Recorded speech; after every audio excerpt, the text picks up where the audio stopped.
Hi, it's TT, And I'm Annie. and welcome to our podcast, the Ani&TT Show.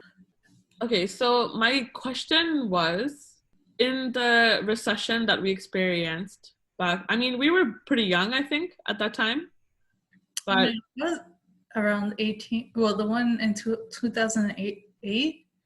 yeah, Yeah, I was 18, so yeah, it's pretty still like youngish. yeah. I think I was in high school, like eighth or ninth grade. During that, did you notice any sort of different society kind of like build? I Mm, know you mentioned like you feel like if we do have an economic crisis, it'll give us a chance to rebuild society in a different way. mhm. So did you notice that in the recession before? No, because I think the recession was only the housing market. It didn't affect all areas, whereas now with the pandemic, it affects everything from like clothing stores to local businesses to food industry, like even restaurants, coffee shops. I'm so stupid that I didn't even know that it was like a housing market thing. I thought it was like a full on like economic crisis. No, I'm not familiar with like economics and all that stuff, right? So no, I don't think you're stupid for the not knowing. It's just you're knowledgeable. You didn't know, and you were young too when you said when it happened. So it's obviously not going to be of interest to you. yeah. So in what ways do you think that if we were to have an economic crisis right now, where like you said, it's affecting sort of many aspects of everyone's lives, Mhm. um, how do you think that we can benefit in terms of how society will be built differently? Because then I just think that you're gonna have to come up with a new system to recreate everything. It's not gonna be the same going back to old ways. And if it completely crashes, then you're gonna have to come up with a new system that actually works. Whereas because you know that the other one failed in the first place. It's interesting because I keep thinking back to the show that I talked to you about the other day, Which um, one? the the 100. Oh my god, I started watching. I'm on season 2 now. You're on season two Yeah, already? because it started making me think of when you were mentioning rules before and how we kind of need rules in society, or else there's gonna be all this chaos. It made me think of the 100 when you said that. I'm on I already finished the seasons on Netflix, and then season 7 is airing on May 20th, so in a few days. And that's the final season, I think. Mhm. I'm interested to see how it's going to finish off. I don't want to give any spoilers away, but like No. I've noticed in there's been so many societal changes. Um, I'm trying to like phrase this without giving any spoilers away. But basically, for those who have read the book or like watched the show, like even you're gonna understand it the more you go into the series. So they had a certain sort of structure when they were on the arc, and then I'm sure you saw that in season 1. Yeah. And then when they're down on the ground, they have a certain kind of structure, and then you'll see later on how whenever they're in a different sort of environment or a different kind of like crisis that's affecting the survival of mankind or humankind or whatever, they have to change like as things go. That's what I'm saying. Yeah, like your environment affects so much of your personality too. You're not gonna act in a certain way the same way you are. Let's say if you're comfortable and everything's working for you, if you're not thinking of survival.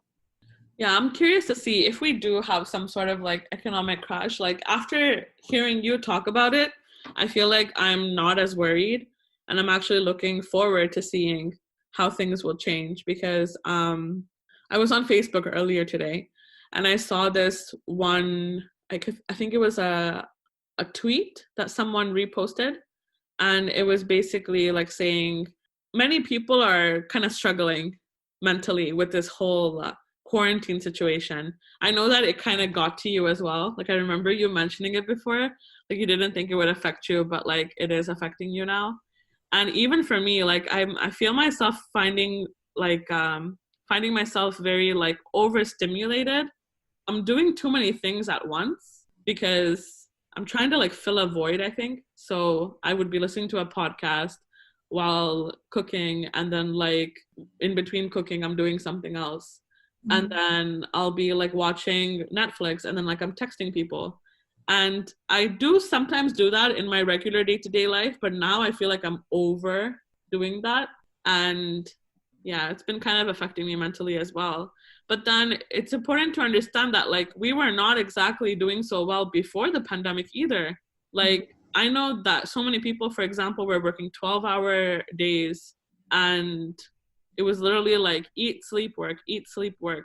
Yeah. And then not having much time for family, not being able to travel as much as they want to, or struggling with paying bills and stuff. And I know that many people, I've even seen on Reddit that most people are seeing how much they took for granted, like spending time with your kids so much. Like you don't get to do that. You know, it's such a luxury that like we don't even think about it when we're at work, and we kind of have this mindset where it's like I'm doing this to pay the bills, but then you're just living.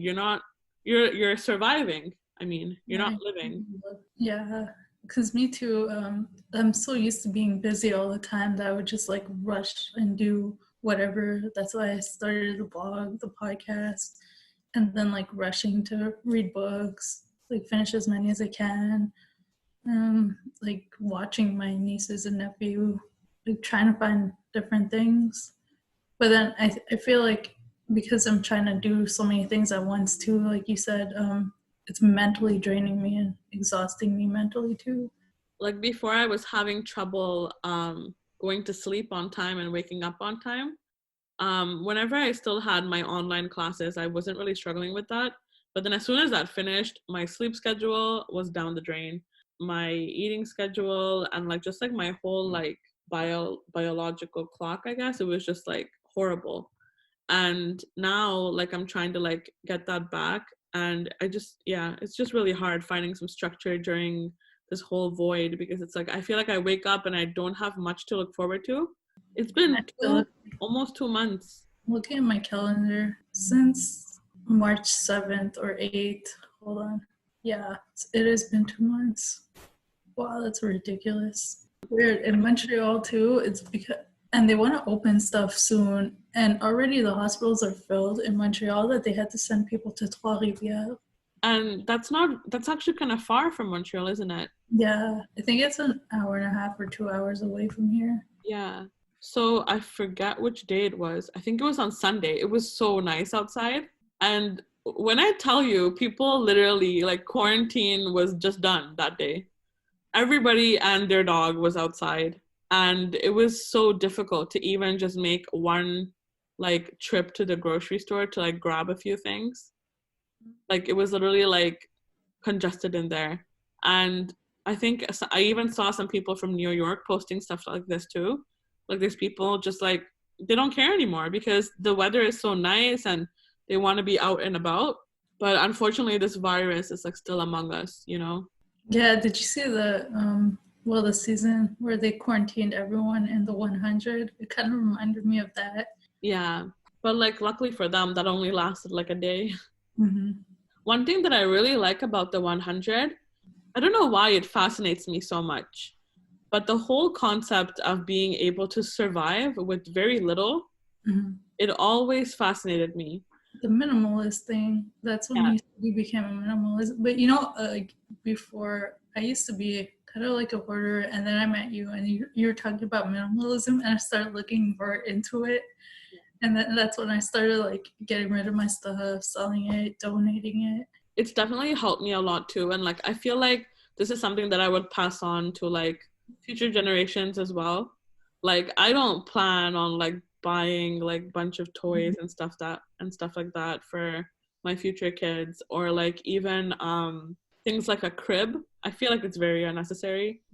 I'm more of a type of a person where it's like, why buy a crib for a baby and they can only use it until they're 3 or 4, and then you have to buy a different size bed from this age to this age, and then a different size bed from this age to this age. I'm just like, no, we're gonna get a twin size bed, that's it. One of my friends never had a crib for her baby. She just would put pillows around the bed on the floor. And like I think it's called co-sleeping, or like I think something like that. And I've been looking into it, and it's just like it's so crazy because like I would not be thinking this way if I didn't discover minimalism. And I feel like it's extended in so many parts of my life that it's just helped me be put more of kind of like a quality towards the things that really matter, you know, such as like being happy and spending my life in a more meaningful way rather than with materialistic stuff.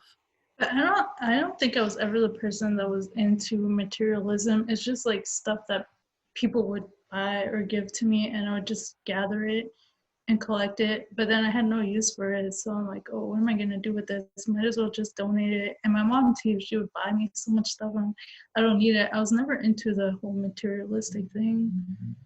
I was never into really shopping and whatnot. For me, it was always experiences that I'd rather spend my money on. Yeah. And I find too, it makes such a difference because when I go to my parents' house and I see like so much stuff, it's like my mind feels cluttered and flustered. And then when I come back to my apartment, there's less stuff, so my mind feels clearer and more relaxed. I think that sort of aspect I definitely got that from you. Really? Because The minimalism thing? no, the whole like spending on experiences. Because I think that was also during when I first met you. I think that's when you were traveling more. Yeah, it was 3 years ago. I think the reason I decided to travel was when me and my ex, we had broken up, and I kind of wanted to just get away. And then when I travel, I'm like, oh, I like how I'm in the moment, and I want to do more of that. And I think that's what made me do it. Yeah, definitely. And even for me, I realized like when you were coming back from your trips, you were literally like, I remember that one trip. It was Cancun, I think. Yeah, I was in Mexico. Yeah, Yeah. you literally came back from that trip on cloud nine, and like I remember like your brother was saying like this girl comes back from Cancun and just pulls A's out of her ass for university and stuff. Mhm. And I feel like those kind of grades kind of reflected how like ecstatic and like so happy you were. And after seeing you like that, I realized that instead of spending $2,000 on whatever I feel like getting, I'd rather just travel, you Mhm. know? I'd rather put that money towards like a little road trip or even just like a plane ticket. And I feel like before meeting you, I put so much value in, like, even though I was starting my journey to minimalism, I don't think that I was very good with my money in terms of spending because, like, you know, there were certain people in my life who kind of encouraged Sephora binge shopping and skincare and like luxury makeup. And it's like, I wasn't even the type of person who indulges in these things on a daily basis. And I remember there was one person I that think. I spoke with, and and what you said to her was like so spot on. It's like I think she was kind of like a little a bit bothered by you being able to vacation when she couldn't. Mhm. And you made a really good point by saying maybe you should stop buying all those creams, all those expensive like fancy creams from Sephora, and like save your money and like travel. Like it's you can't hate me for traveling because like I'm managing my money better. And then I I saw myself in that too though. Mhm. Because even though I'm not spending as much as that person, why am I buying a cream for $50? Yeah. You know? I could do so much better.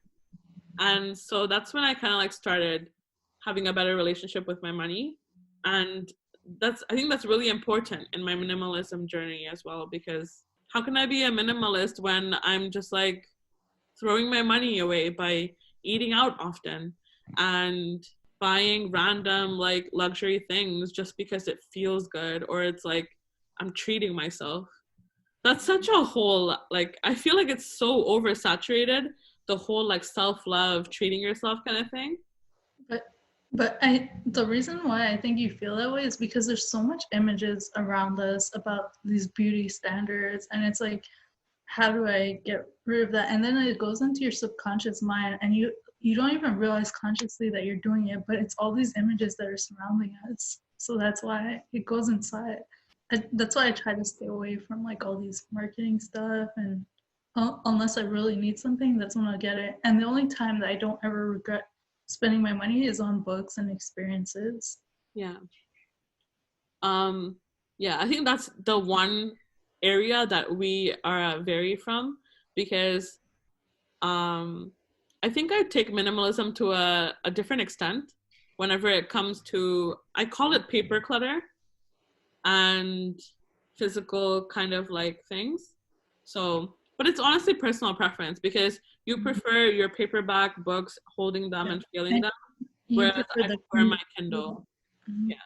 You read faster on a Kindle than a paper book, but for me, like mentally, I'd rather have the paper one. I Yeah. don't know. I like it better. But also I feel like I read The Girl on the Train on my Kindle.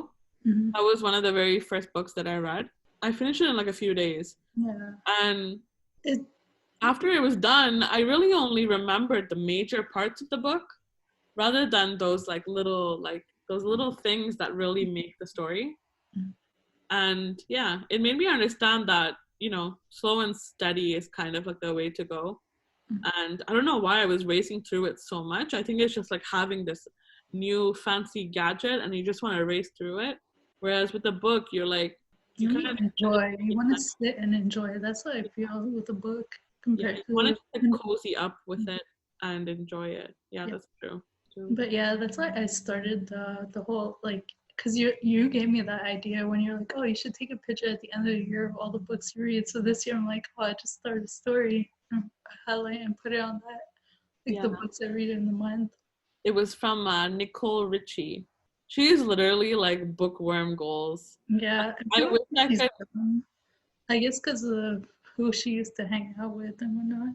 I mean, she's so different from when she used to be, like how she used to be though, like with Paris Hilton and all. I mean, she's unrecognizable, honestly. No hate to anybody. If you want to use any, like your fancy creams and like you want to use all this fancy makeup and you rather spend on these things than experiences, that's fine. But I think there's a limit to traveling because when I went for a month and I came back, but I guess it's because came back to like a crappy job and I was so miserable and it made things worse for me. I guess because I realized too, I'm just wasting my time doing all these things that are not making me happy. It's not even getting me to my career goals. I'm just doing it to survive. And I think that's why a lot of it was why I was miserable too. And then like every week something new would change at my work and you would have to adapt. And so like they would get mad at you for not getting it right. But it's like you're changing all the rules every time. How do you expect me to just grasp it so quickly? Yeah, that's definitely interesting too, because some people have the luxury to travel and just keep traveling, which Mhm. we'd love to do. Yeah. But traveling needs money. So Exactly. And sometimes, some people, yeah, they have the money to do it. So yeah. But when you're returning to your own life that you're not very happy with, I think in some ways it could be a little harmful. So like, yeah, you're definitely right in saying that it has its limits. mhm. That's something that I used to think about as well too. In that intro to Hinduism class that I took before, my professor, he was so funny because he always talked about he never understood the culture of people running off to India to find themselves or But finding themselves in Bali. that's so weird though, because not everyone who travels because they're escaping something. Some people just want to learn about another culture. They want to explore their options, see more of the world. It has nothing to do with like running away from your problems. I mean, except for the last time I traveled, when I came back from Mexico, I was actually running away. Yeah. It was just funny the way he phrased it, because he's like, if you couldn't find yourself here, what makes you think you're gonna find yourself in India? And like the whole class was like laughing and everything. And I thought it was interesting the way he phrased it. But then, not everybody is on a eat, pray, love kind of journey. Some people just want a different like environment to thrive in for a little bit Yeah, before returning to their mediocre lives. that's true. And like I was saying before too, like different environments bring out different parts of your personality. Yeah. We saw it in the 100. Yeah, They had to change who they were. because Clark on the ark and then It Clark was on the ground. complete, she was she was like goody two shoes on the ark, and then when she went to the ground, she had to be badass Clark. Yeah. But she wasn't my favorite though. She's not. So far, I like Raven and Octavia. Yeah, Raven is one of those characters who like there's kind of like this like thing that they say throughout the series where like we're doing this for the survival of our people. And Raven is the one person who never really prioritized that. Yeah, She always looks at the good and looks into like morals, like right and wrong, whereas other people were willing to do wrong things in order to ensure the survival of their people. And whenever they say their people, really they don't really mean the human race. they It just means mean like the sky people yeah. or like the grounders, you know. Mm-hmm. So it's interesting. It's like why do we do that? Why do we create so much separation? I always blamed it on colonialism, especially because it plays I'm sure it plays a big part in many different Those damn British.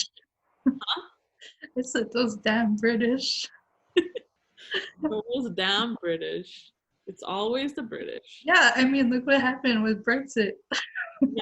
They did it again. There they go again. But it's true. Like even I also realized that even with labels and whatnot, we seclude people from other things, even though we're all really just the same deep down inside. We're humans. Yeah. And like so many people right now are saying we're all in this together during this quarantine pandemic stuff.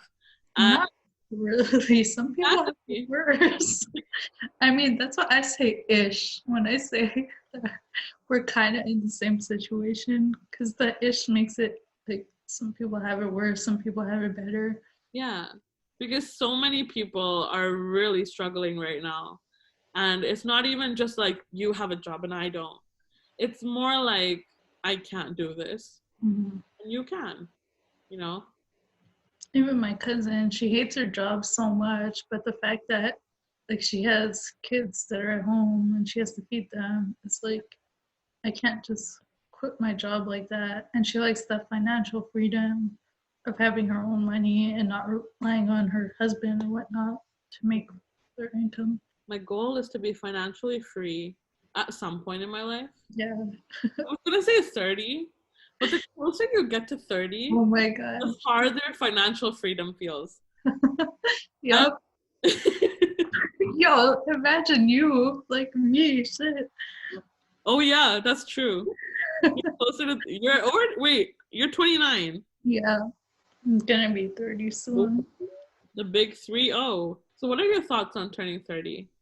Honestly, I don't feel like I'm turning 30. I still feel like a kid a lot of the times. Well, let me tell you, you don't look like you're turning 30 either. Yeah, I know. That's for A lot sure. of people tell me that. Yeah. I still look young. You're blessed in that area. Mhm. Because I don't know how I'm going to look in 5 years, to be I honest. think it's the genes on my mom's side. Everyone on my mom's side looks young, Yeah. and in their age. They have good genes. Even my grandma, she's gonna be 92. No, sorry, she's gonna be 90, and at the end of this month. And even her, she doesn't look like she's 90. She looks like she's in her mid 60s, 70s. Wow. Mm-hmm. That's crazy. Yeah, but I think it's because my grandma's active. She always constantly likes to do stuff. And she has her garden in the back that she does, and she's always moving around. She's not just sitting in one place. Man, people really take it people really don't take it seriously, the whole staying active thing. The whole what? The Staying whole, active? Yeah. like I never really, to be completely honest, I wasn't exactly like a stay active advocate until recently. When I started like noticing like how it affects elderly people, because some people are 60 and thriving, And some people are like 50 and really struggling, Mhm. or like in their 40s and they're really struggling. And it's crazy because it's like, it's so easy to say this much exercise or this much this. And I think that it's the way society frames it that kind of makes it so complicated. I don't think staying active is getting X amount minutes of exercise. I think No. it's a lifestyle, Yeah. like choosing to take the stairs instead of the elevator, Mhm. if you can, of course, and choosing to walk instead of driving, and choosing to use a stand-up desk instead of sitting down the whole day. Like it's things like that, because your body can't, if you work out for 30 minutes and then you're laying down for the rest of the day. It's not worth it. Yeah, you have to keep moving. That's Yeah, it's just moving around. Even doing housework is a form of exercise itself. yeah. And I could see this like in with my parents especially, because for my mom, I feel like she's really struggling with like things like body pain and stuff. Mhm. And she's not even like elderly or anything, but like she struggles with staying active, you know.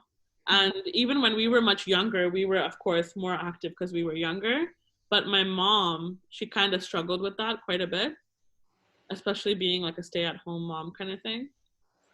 um and then I've even seen like some elderly people here in Toronto who are really struggling because they go to like classes and stuff for seniors, and they do yoga, but then they come home and they nap. And then, you know, and it's okay to nap, of course, you know, you have to go at your body's pace, but But even walks alone, like if you do an hour a day, it burns more calories than if you're working out for 30 minutes intensely.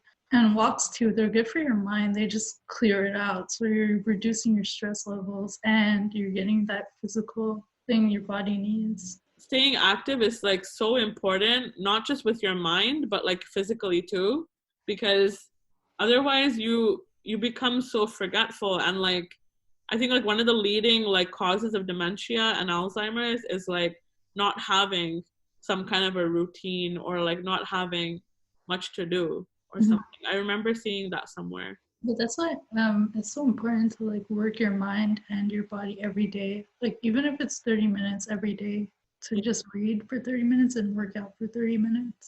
Yeah, like I'm pretty sure even your grandmother, who you said is 90, Yeah. like she's not only is she physically active, she's also like mentally, like she's doing well, you know. Yeah. Some Hmm. other people, they would not be in the same kind of like situation. That's why like my grandparents read a lot. My grandfather every day too.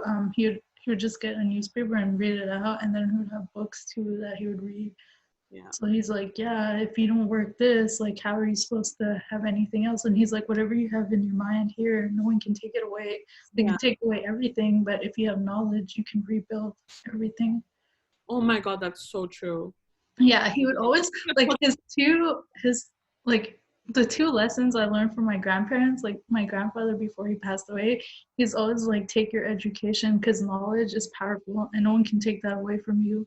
And then my grandma, she's like always have love in your heart, never hate anyone because like it's better for you and it I don't know what she was saying like something how it is for your biology, but she's like always have love in your heart for everyone even if they do you wrong, learn to love them anyways because they're struggling too with other things. Wow. Um, yeah, those are two life lessons I've learned from my grandparents. You could write a whole book on just that, Yeah, because it's so complex too at the same time.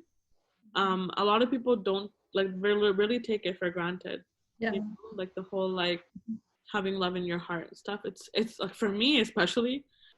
My when my grandpa passed away, that's what my mom started doing. She started writing a book with all the sayings or lessons that my grandpa taught, like her and her siblings growing up. She's Nice. still working on it, but she's so scared. She's like, I don't want to like release it to the public. She's like, I just want to keep all my novels to myself. And then she's like, maybe when I'm retired, I'll release them. Yeah, I think a lot of people kind of like have that dilemma, especially when writing like a little like memoir kind of situation.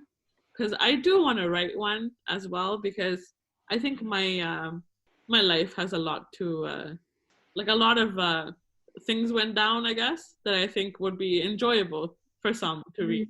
Yeah. Not for me, of course. It wasn't enjoyable for me at all. I'll But read your book. I'd support you.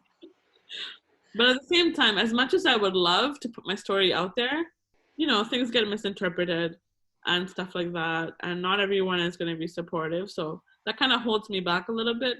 But again, like your mother said, maybe when I retire. She's like, at least it'll give me something to do. Keep I myself would, busy. yeah, I would totally buy that book though, hands down. I'm not a writer, my mom is, but she was always into that stuff since she was younger. She knew she wouldn't make money out of it for a living, so then she did other things too. Yeah. Like, yeah, because she likes her. Because whenever I entered CJAP, I wanted to become a journalist. Mhm. Yeah, my mom too. Like she did it at the side, but she's like, I'm not making much money out of it. I'm not making a living, so I'll just do it for fun and then get another job. Yeah. And especially because your mom was a lot younger and like we were living in a different time as well.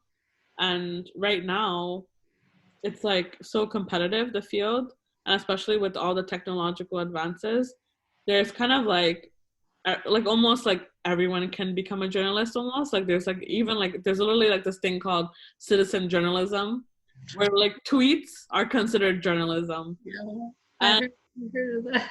yeah. And it just, you know, it hits me in a point where like my like little like 16-year-old self gets really hurt hearing those kind of things. Because I really wish I was born in a different time. Mhm. I would be thriving as a journalist in like the 80s or 90s or something. Yeah, well, my mom wasn't thriving then. So Oh, she was in the 80s when she was, yeah, oh, like yeah. But my mom was scared too. She wasn't the type to just like take chances like that. yeah. I mean, I feel like It I'm depends. like that too. Mhm. Because I think so long term. So whatever I'm doing, I think about it a lot and I think about where is this going. Like even with this whole podcast situation, as much as I would love to just sit here, record and throw it on YouTube, I want to be able to like, you know, think about it in long term and like think like, oh, what if this happens or what if that happens? Yeah, my mom too and my ex too, they were like that. They always thought of like long term, how their actions were gonna affect everything and everyone around them. They didn't think like short term. I feel like I'm more like the short term. I think like, oh, how's it gonna affect me more in the moment, not how's it gonna affect me years down the line. I think it's really important to have balance though for sure Everything in life is about balance. because when you're thinking so long term, I think you kind of restrict yourself a little bit. By the time we have kids, there's gonna be a whole unrecognizable world. I feel like the way I grew up as a kid, and then the way that we have to parent, it's gonna be so different. Yeah, you kind of need to balance it. Like my cousin, I know she's struggling. She doesn't want to keep them away from technology, but at the same time, she doesn't want them to use it too much. So she only gives them an hour time, but they're not allowed to like. They can only go on certain things. They're only allowed YouTube. They're not allowed to have social media. My cousin's like, no, not until you're 18. And then like even outside, she tries to like, get them outside more than inside. That's really good, actually. It's like she's like it's hard to find that balance because you can't keep them away from either because then they'll be like nobody's in societies. You want to integrate them in society, but at the same time, too much of it is not good for their brains. I remember as a like we were in secondary 5 and I was one of the first people in my friend group to have a phone and a few other kids in the grade had their phones too just for like security purposes, like being able to contact your parents kind of thing. I remember one of my other friends, like she didn't have a phone and then we were all starting to get our phones and stuff and she had an iPod touch and she was just like going wild like with like Instagram, Twitter, this, that, and I'm just like, whoa.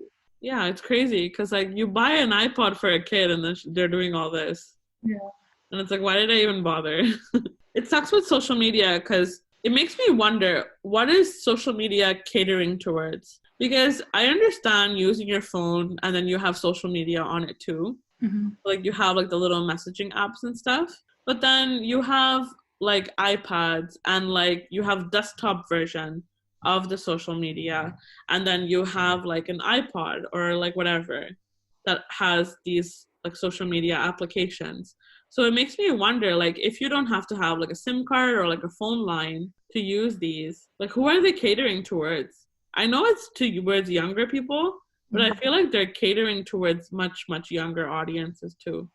Yeah, and it's also a constant connection. Like you always want to be connected and talking to someone, but it's not always the best way to go about it. Yeah, that is true. I think they provide all those options to provide more flexible connectivity. So But you could switch between your laptop and your phone type of thing. I think we had this conversation before where we're saying like who creates all these technologies. It's obviously the older generation, but then they have these mixed messages like, oh, kids are too much on their phones, millennials, this, but they're the ones who are creating the technology and advertising towards us.